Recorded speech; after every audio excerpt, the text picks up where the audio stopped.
Hey guys, so last but certainly not least, we're going to show you how to use Zapier to connect all the different tools that we've taught you and plenty more that you're going to probably find along your own way. Here I've already logged into Zapier. A quick stipulation is that the best way to use Zapier is having premium services. And as a university student, you can get 6 months of Zapier Premium for free with your university email.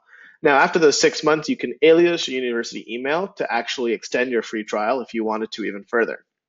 Now, that being said, here's how you go about creating different zaps. You can explore on your own time what zaps might be most popular or useful to you. There are lots and lots of them out there. For the project this week in general, we're just going to show you how to make typeform entries actually populate a Google spreadsheet because we probably want to work in Google spreadsheets. And as you guys will see in the data science week, it's the best tool to use for spreadsheets in general, even better than Excel.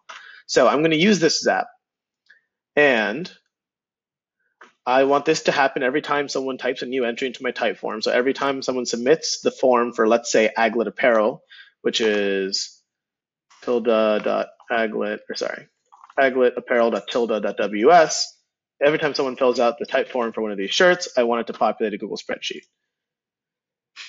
So I need to have a typeform account set up.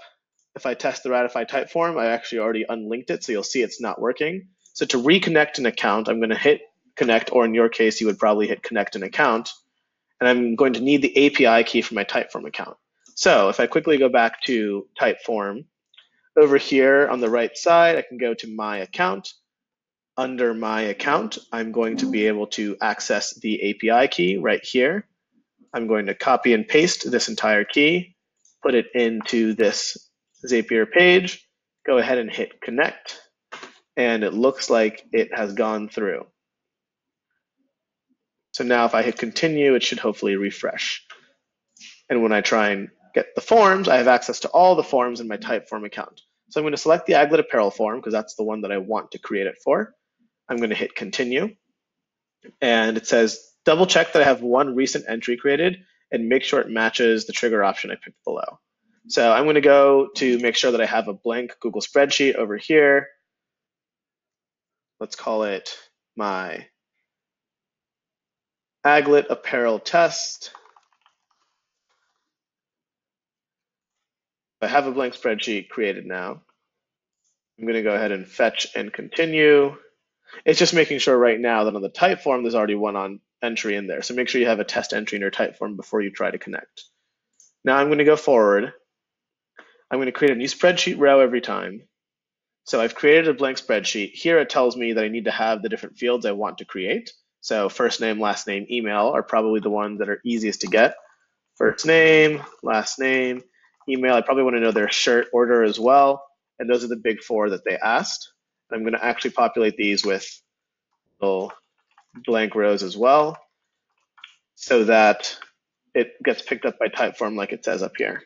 So once I continue, now that I set up the spreadsheet that way, it's going to ask me to connect my Google Sheets accounts. This typeform was created in my Ratify one, so let's go ahead and test the Ratify connection. It succeeded. You can create it the exact same way that I created the typeform connection, just using the Google API. Now it asks me for which spreadsheet. Let's look for the Aglet Apparel test. Let's connect it to the only worksheet in the Aglet Apparel test, the first sheet. So now it says, okay, for the first name field, what do I want to use to populate it? It's probably going to be, hey, nice to meet you, what's your first name?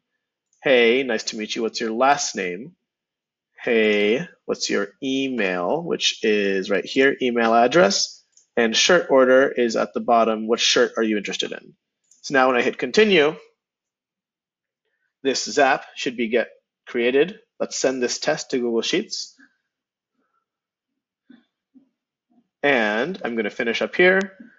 It should have gotten exactly the first response that we had from Alexandra Stamfel, a previous student this summer, for a different t-shirt.